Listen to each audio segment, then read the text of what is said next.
Tole egaa akkam jirtu nagaa keessanii. Yeroo darbee suphiinsa mobaayilaa eegalla jennee waliin viidiyoo tokko isiniif hojjedheen ture. Turtii yeroo darbee waliin dabarsineen waan baay'ee bartaniittu jedhee yaada. Keessumatti waa'ee haardweerii fi waa'ee soofteerii isiniif kaaseen ture. Darbee immoo meeshaalee suphiinsa moobaayilaaf gargaaran maqaa isaanii fi suura isaanii waliin isiniif viidiyoo tokko isiniif hojjedheen ture. Akkuma yaadatamu jechuudha. Har'a immoo haardweerii keessaatii qaamaan inni ilaallaa jechuudha. Mobaayila keessatti haardweeriin isa kam akka ta'e maqaa isaanii yookiin ispeer paartii moobaayilii mi'a jijjiirraa moobaayilaa jechuudha. Tokko tokkoon isinittiin argisiisa. Olii wajjin haa ilaallu. Fakkeenyaaf mobaayilii tokko rakkatee yoo dhufe rakkina isaa kanadha jettanii itti himuuf rakkoo akkasiidha yookiin immoo wanta akkasiitu isiniif jijjiirama jettanii itti himuudhaaf maqaa isaa baruun isin barbaachisa. Qixa kam akka taa'u mobaayila keessaa fakkeenyaaf maayikiin qixa kam akka jiru, ispiikariin qixa kam akka jiru, chaarji konneektariin, baatirii konneektariin eessa akka jiru, iddoo inni taa'uu fi yeroo miidhama tokko namni isinitti himu rakkoo maalii akka ta'e adda baafattanii akka bartaniif har'a isiniif qabadhee dhiyaadheen jira. Na hordofaa.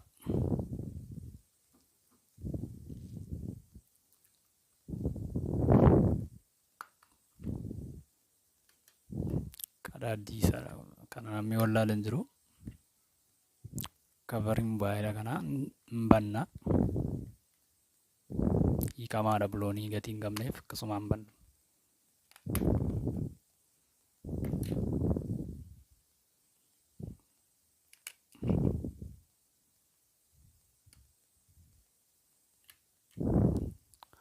Asirra fakkeenyaaf maayikiin hin jira.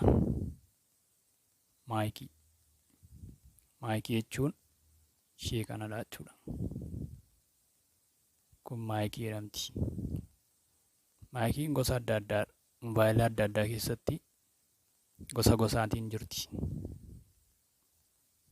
Maayikii ishee kana ta'uu ishee adda baafadha.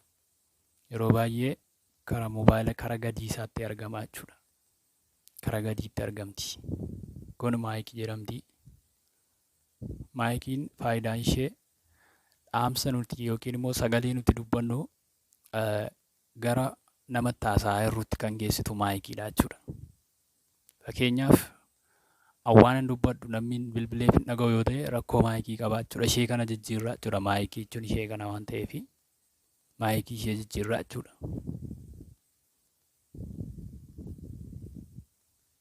Maayikii jechuun ishee kana jechuudha. Sirriitti ilaala.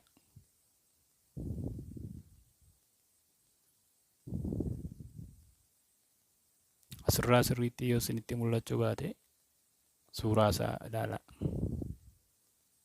Maayikiin gosa baay'eetu jira. Gosoota ni qabadhee jiru har'aaf isheema kanan qabadhee jira. Baay'inaanis kan amma gabaarra jiru maayikiin gosuma kanaadha.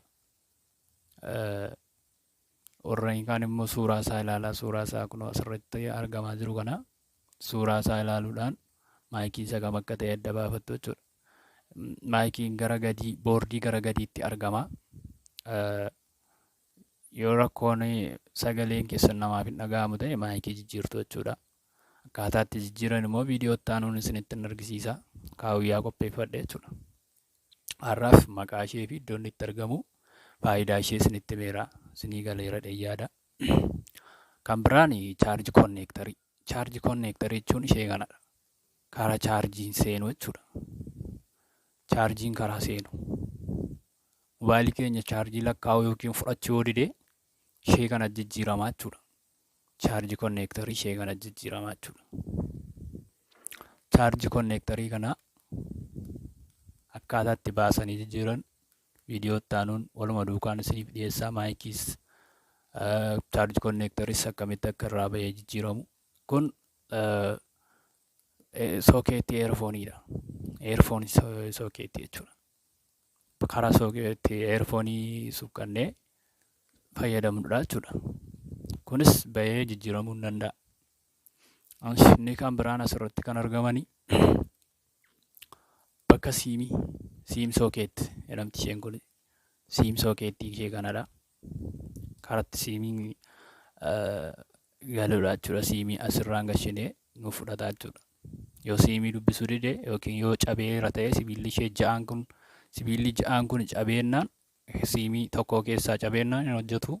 Kana jijjiiruu barbaachisaa jechuudha. Akkaataa itti jijjiiran immoo viidiyoo itti aanutti isiniif dhiyeessasasi. Inni kan biraan kunoo bakka miimooriiti. Miimoor sookeettii. Miimoor sookeettii jechuun iddoo kanadha jechuudha. Miimooriin keenya asirra galaa. As keessaa ilkaan 8 qabdi. Miila 8 kana keessaa tokko cabee yookiin dabeennaan hin hojjetu jechuudha. Asii qadaaddii qaba ture, qadaaddii isaarraa baheerama. Qadaaddii miimoorii kana fa'aa bukkee kana asii sibiila qabdi. Isheen irraa cabdeennaan hin qabatu. Kuniyyuu gatii isheen irraa cabdeef kan inni qabachuu dhiise. Akkuma argamu jechuudha. Kanaaf akkaataa itti baasanii jijjiiran yookiin kan biraa gashan viidiyoo itti aanuun hunda isiniif hin dhiyeessa. Inni kan biraan spiikarii. Spiikarii jechuun ishee kanadha. Gosa baay'eedha spiikariinis. Bocaanis saayizii yookiin guddinaanis wal caala. Ammaaf kun spiikariidha jechuudha. Spiikarii gosa gosaan asirraa ilaaluu dandeessu footoosaa. Footoodhaan ilaalaa. Spiikarii gosa gosaan jira. Inni kan biraan leensii kaameeraa. Kaameeraa nuti itti fayyadamnu amma kaameeraa yeroo footoo kaasnu jechuudha. Kan fayyadudha ishee kana jechuudha. Leensii kaameeraa, leensii jedhamti kun.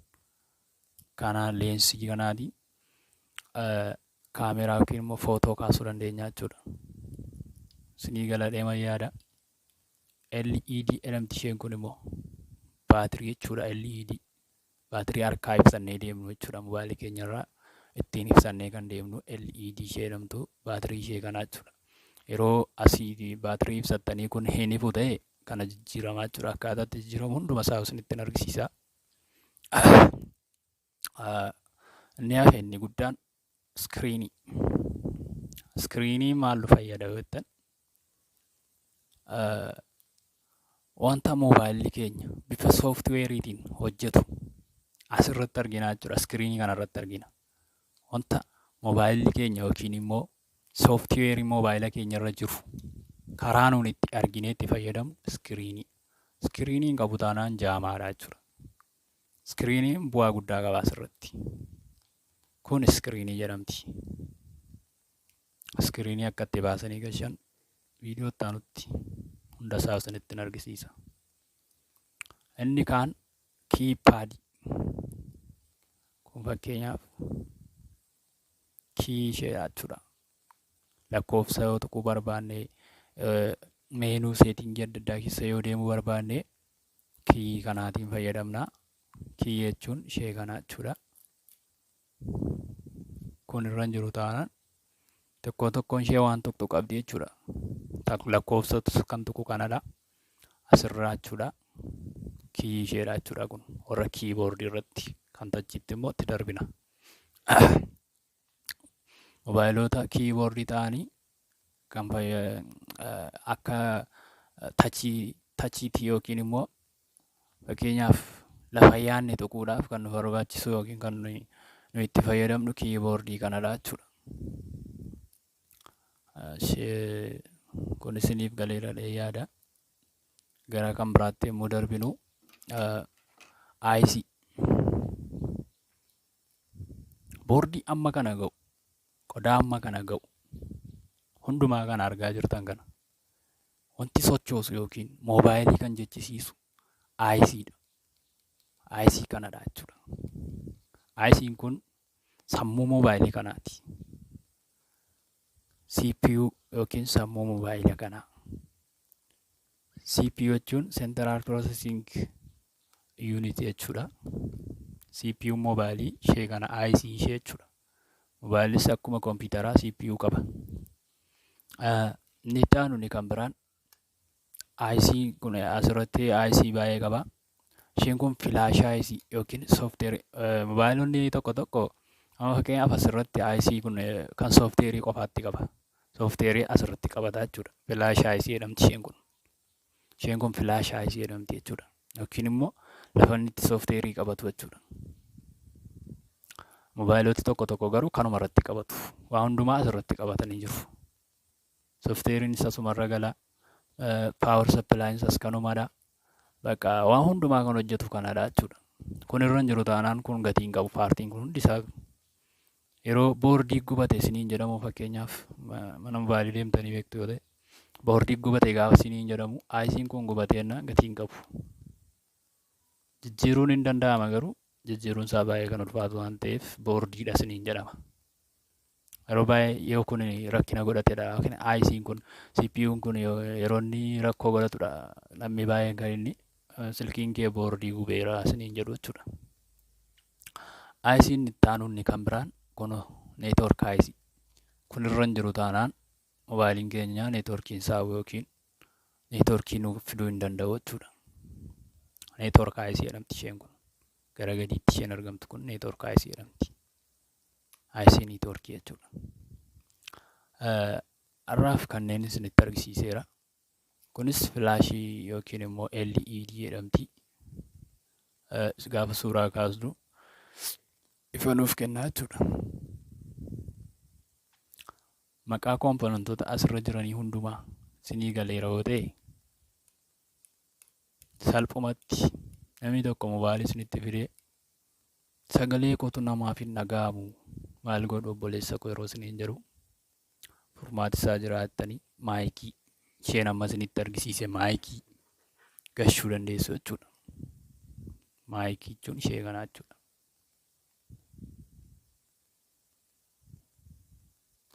Silkiin koo muuziqaa hin dhaabe yookiin immoo sagalee dhageessisuu didee waa tokkoyyuu hin dubbatu yeroo isiniin jedhan ispiikarii ishee kana ispiikarii gashituuf jechuudha. Jalqabaaf waan isin fayyadudha warreen kun. Maqaa wantoota kanaa hin bartan taanaan hin beektan taanaan iskiriinii maqaa isaa yoo cabe yookiin yoo addeesse yookiin keebilii isaa kun ilaa keebilii isheen kun ishee yoo citte kun keebiliin kun yoo citte jijjiiruu gatii barbaaduu fi jechuudha. Maqaa mobaayilota irra jiran paartii mobaayilii irra jiranii kana hunda isaa beekutu isinirra jira jechuudha. Kanaaf furmaata moobaayiliitti laachuudhaaf maqaa isaa yoo beektanidha. Har'aaf maqaa isaan isinitti hime yeroo itti aanu viidiyoo itti aanutti immoo tokko isaa irraa baasee jechuudha. Akkamitti akka jijjiiramu isinitti argisiisa. Paartiin amma isinitti agarsiise hundumaa irraa yaasee kan biraa gashee yookiin isumatti deebisee bifa salphaadhaan akkasin beekuu dandeessanitti isiniif hin hojjedha. Har'aaf kana mobaayilota kiiboordii irraa kanneen isinitti argisiiseera. Mobaayilii tachii isinitti argisiisa. Tachiif kun garaagarummaan isaanii waama xiqqoodha. Mobaayilii tachii fi mobaayilii kiiyiin kun garaagarummaan isaanii xiqqoodha. Waama guddaa yoo miti jechuudha.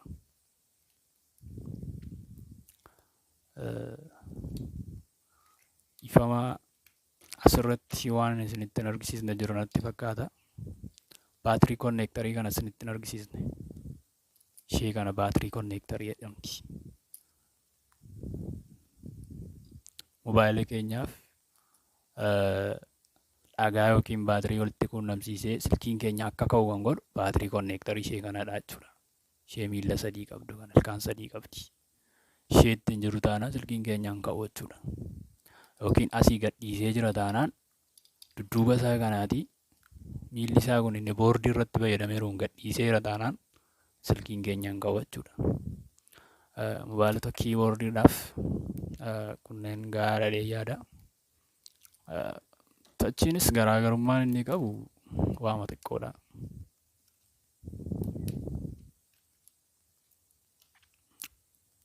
Tachii waliin baay'een isaanii boordii iddoo lamatti qabu. Keebiliidhaan wal quunnamu jechuudha. Asii ka'ee keebiliidhaanitii as dhaqa. Boordii ishee xiqqoo kanarraatii ka'ee keebiliidhaanitti boordii maazeer boordii yookiin immoo boordii isa guddaa kana bira dhaqaa jechuudha. Boordii ishee xiqqoon kun neetworkii anteenaa fa'aa qabattee jirti. Neetworkii anteenaa yookiin immoo kan itti neetworkii isaa asirra jira.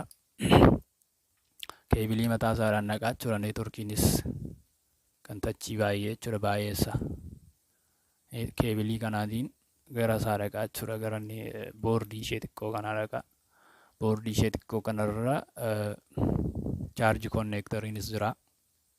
Asirratti maayikiinis asirra ture irraa ba'eera garuu qixa kanarratti maayikii gala ture. Maayikiin kanaa samman isinitti argisiisa irraan addadha. Geengoodha. Boordii irratti gadi fayyadamaa jechuudha. Viidiyoo itti aanutti isinitti argisiisa. Maayikii gosa kanaa baasee gasheen isinitti argisiisa. Tachiin keebiloota yookiin immoo akka iskiriinii fakkeenyaaf tachii kan jedhamu qofaatti keebilii qaba. Kun keebilii kan tachiiti. Tachii fi boordii walitti qabsiisti. Tachii fi boordii kan walitti quunnamsiisudha jechuudha. Boordiin kan tachii akkuma kanatti kana fakkaata. Fakkeenyaaf baatirii konneektarii moobaayila keenyaa fi dhagaa kan walitti qabsiisu ishee kanadha. Akkuma argitan kana ishee kanadha. Leensii yookiin kaameeraa kan warra kanaa harkaan itti irraa buqqaa. Leensii jechuun ishee kana jechuudha. Moobaayilota tachii irratti leensiin ishee kana. Kun irra hin jiru taanaan moobaayilii keenya suuraa kaasuu hin danda'u jechuudha.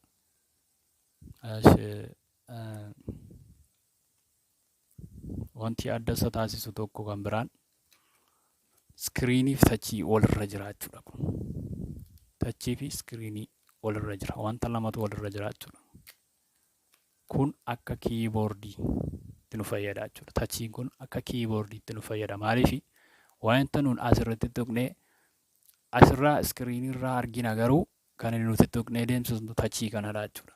Kun irra hin jiru taanaan iskiriinii kana duwwaarraa wanta argitan suni isiniif ittiin bu'amu jechuudha. Kun irra hin jiru taanaan. Kanaaf kun tachii jedhama. Ilaa adda baafadhaa. Kun immoo iskiriinii jedhama. Fakkeenyaaf moobaayiliin gaafa tachiisaa akka kanatti cabu namni baay'ee maal jedhaa dhufee iskiriiniin na jalaa cabe iskiriinii naa jijjiirii jedha. Garuu kan cabe tachiidha. Wanti lama walirra jiraachuusaa baay'een namaa hin beekani. Kanaaf tachiif iskiriinii adda baasaa beekaa jechuudha. Faayidaan tachii akkuma kiiboordii irraa sila isinitti argisiisetti bubbu'uuf kan nu fayyadu tachiidha jechuudha. Lafa yaadne tuqnaa jechuudha. Lafa yaadne yookiin immoo appilikeeshinii barbaanne banuudhaaf kan nu gargaaru tachii ishee kana jedhama jechuudha. Tachii. Garaagarummaan tachii fi kiiboordii kanuma jechuudha. Garaagarummaan isaanii asii iskiriinii irraa tuttuqxaa achii garuu kiiboordii wanta kan biraa tuqxaa jechuudha. Garaagarummaan isaanii kana achi paartiin isaanii tokkumadha. Wantoonni isaan qaban hundumtu saayisiin isaanis tokkumadha. Garaagarummaan isaan qaban waama xiqqoodha jechuudha. Kanaaf baala xiqqoo beektanii baali tachii hojjechuun immoo natti ulfaata namoonni ittanii yaaddan waan tokko garaagarummaan qabu. Kanaaf har'aaf waan baay'ee irraa bartanitti toleen yaada garuu yoo isinitti tole viidiyoo kana laayikii godha. Hiriyoota keessanii bira akka ga'uu barbaaddanis sheer godha. Sabskraayibii immoo godhaatii na jabeessaa. YouTube chaanaaliin koo haaraa waan ta'eef naaf guddisaa. Haamilee godhadhee ogummaa kana irratti kan biraa dabaladhee akkan isin barsiisuuf jabaadhee akkan dhaabadhuuf ammuma sabskraayibii godha. Sabskraayibiin goone taanaan ammuma godha. Please Oromoo ko sabskraayibii godha. Nagaan naaf oola. Isinin jaalladha. Bye bye.